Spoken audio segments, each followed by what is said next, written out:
Assalamualaikum warahmatullahi wabarakatuh. Mau tahu lebih lanjut tentang kesehatan pendengaran?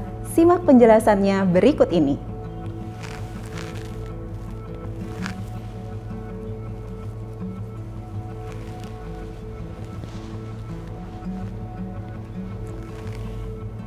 Halo sahabat ID Cabang Jember, saya Dr. Dini, spesialis telinga, hidung, tenggorok, bedah, kepala, leher. Tahukah kamu, Badan Kesehatan Dunia atau WHO pada tahun 2018 mencatat sebanyak 466 juta jiwa dari seluruh dunia mengalami gangguan pendengaran. Dan di antaranya 32 juta adalah anak-anak. Padahal 60% di antaranya dapat dicegah. WHO memprediksi pada tahun 2030 akan terjadi peningkatan jumlah penduduk yang mengalami gangguan pendengaran, yaitu 630 juta, bahkan tahun 2050 akan terdapat sebanyak 900 juta jiwa yang mengalami gangguan pendengaran dengan gaya hidup yang masih sama seperti saat ini.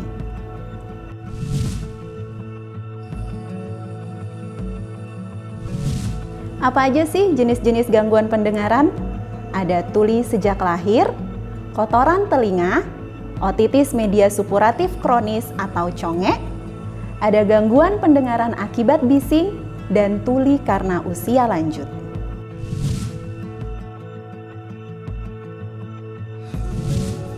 Tuli sejak lahir itu ada dua macam, yaitu tuli sensori neural dan tuli konduktif. Apa sih tuli sensori neural itu? Tuli sensori neural adalah tuli yang diakibatkan oleh kelainan pada telinga dalam, bisa koklea atau rumah siput, atau saraf pendengarannya. Sedangkan tuli konduktif yaitu tuli yang disebabkan mulai dari telinga luar sampai dengan telinga tengah.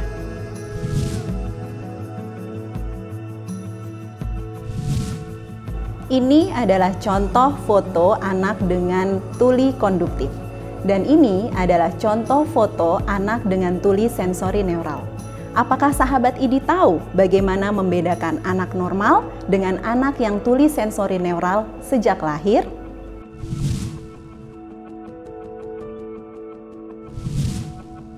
Oleh karena itu, kita harus melakukan screening pendengaran pada bayi. Kapan sih screening pendengaran itu dilakukan?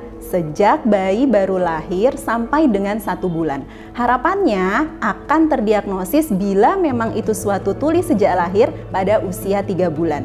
Dan pada usia 6 bulan akan sudah dapat dilakukan habilitasi. Apa sih habilitasi itu? Habilitasi adalah suatu tindakan agar bayi dapat mendengar seperti layaknya orang normal. Entah itu memakai alat bantu dengar atau bisa juga memakai cochlear implant.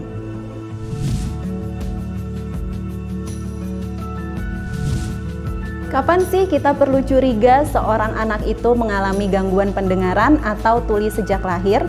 Pada usia 1 tahun, anak belum dapat mengoceh atau meniru suatu bunyi apapun. Kita perlu curiga apakah itu terdapat gangguan pendengaran. Pada usia 18 bulan atau 1,5 tahun, anak tidak dapat menyebutkan satu kata pun yang berarti. Ingat ya, mama atau papa bukan suatu kata. Kata itu seperti makan, tidur, itu suatu kata. Dan usia 2 bulan, seorang anak masih belum memiliki kata yang bisa dia sebutkan lebih dari 10 kata. Perbendaharaan katanya masih sedikit, kurang dari 10 kata. Dan pada anak usia 30 bulan belum dapat merangkai 2 kata. Semua itu kasus-kasus yang perlu kita curigai apabila terdapat gangguan pendengaran pada anak. Apabila anak Anda dicurigai mengalami gangguan pendengaran, segera periksakan ke dokter THT terdekat.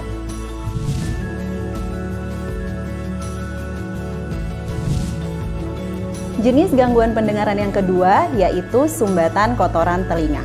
Sebenarnya kotoran telinga ini bagus untuk pelumas dan proteksi bagi liang telinga kita.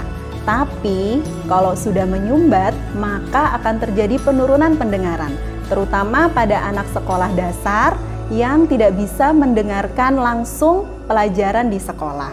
Maka dari itu, kalau kita mengalami penurunan pendengaran akibat kotoran telinga, langsung segera periksakan ke dokter THT untuk dilakukan ekstraksi kotoran telinga.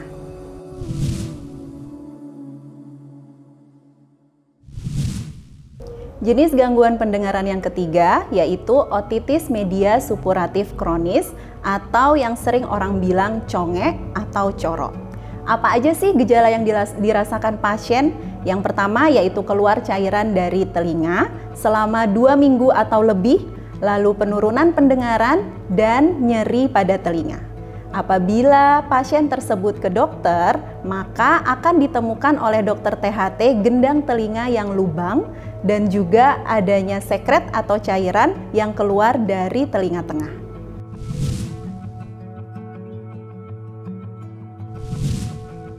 Gendang telinga adalah membran antara telinga luar dengan telinga tengah. Telinga tengah kenapa sih harus dikasih membran? Karena memang telinga tengah itu haruslah steril. Apabila gendang telinga kita bocor atau lubang, maka akan ada koneksi antara telinga tengah dengan telinga luar. Nah, itu yang harus berhati-hati. Karena apa? Karena telinga tengah itu sangat dekat sekali dengan otak. Apabila mengeluarkan cairan terus-menerus seperti otitis media supuratif kronis atau congek, maka akan berpotensi fatal untuk infeksinya menyebar ke otak. Lalu bagaimana kita menata laksana pasien tersebut? Harus dilakukan operasi, kita harus membersihkan telinga tengah dengan bor dan juga dengan suction atau penghisap.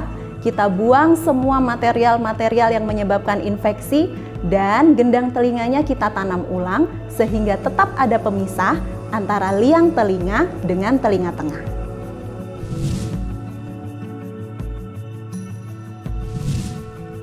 Jenis gangguan pendengaran yang keempat adalah tuli akibat bising. Kalau zaman dulu, orang yang banyak mengalami ketulian akibat bising adalah para pekerja pabrik yang sering mendengarkan alat mesin yang sangat keras yang berada di tempat kerjanya. Namun sekarang, remaja dan dewasa muda Indonesia cenderung tuli akibat gaya hidup yang merusak pendengaran. Apa sih itu? Sering mendengarkan headset. Dan pada balita juga cenderung tuli. Kenapa ya? Karena terpapar bising di tempat bermain anak di mal-mal.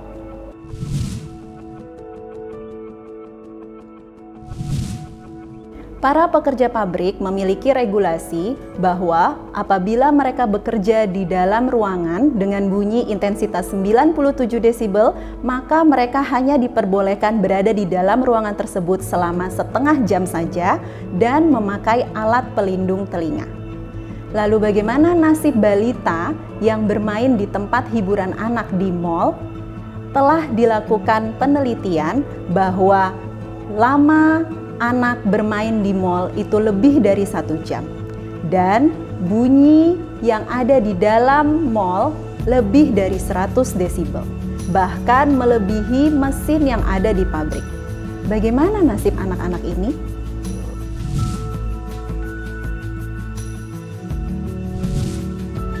Gimana sih cara kita mencegah supaya tidak terjadi tuli akibat bising?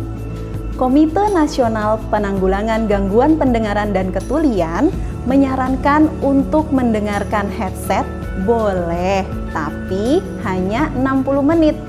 Dan volume yang disetel yaitu maksimal 60%.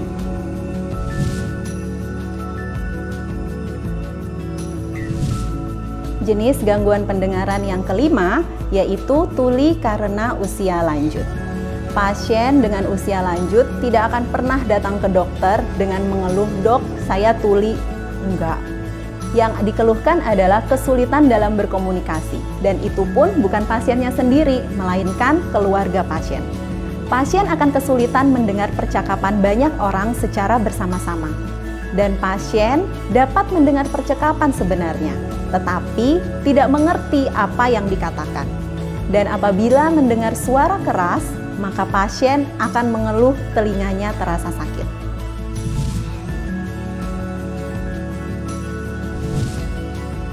Terapi untuk pasien dengan tuli karena usia lanjut sulit disembuhkan.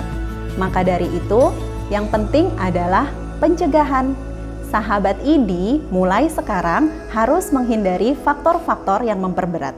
Antara lain, hindari rokok dan alkohol, diet rendah lemak, hindari stres, dan hindari paparan bising. Lalu bagaimana kalau sudah terlanjur mengalami tuli karena usia lanjut? Yaitu program rehabilitasi dengan alat bantu dengar. Jangan malu deh pakai alat bantu dengar, yang penting kita masih bisa berkomunikasi. Dan yang penting juga adalah dukungan dari anggota keluarga. Anggota keluarga harus berbicara dengan jelas kepada pasien dan secara berhadapan dan tidak berteriak.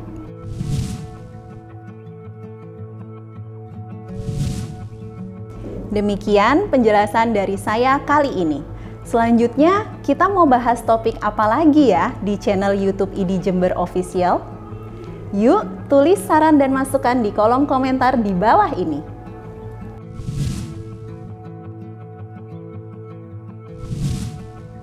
Terima kasih sudah menonton video ini. Jangan lupa like ya, subscribe, serta aktifkan notifikasi pada video ini agar kamu menjadi yang pertama mengetahui video kita selanjutnya.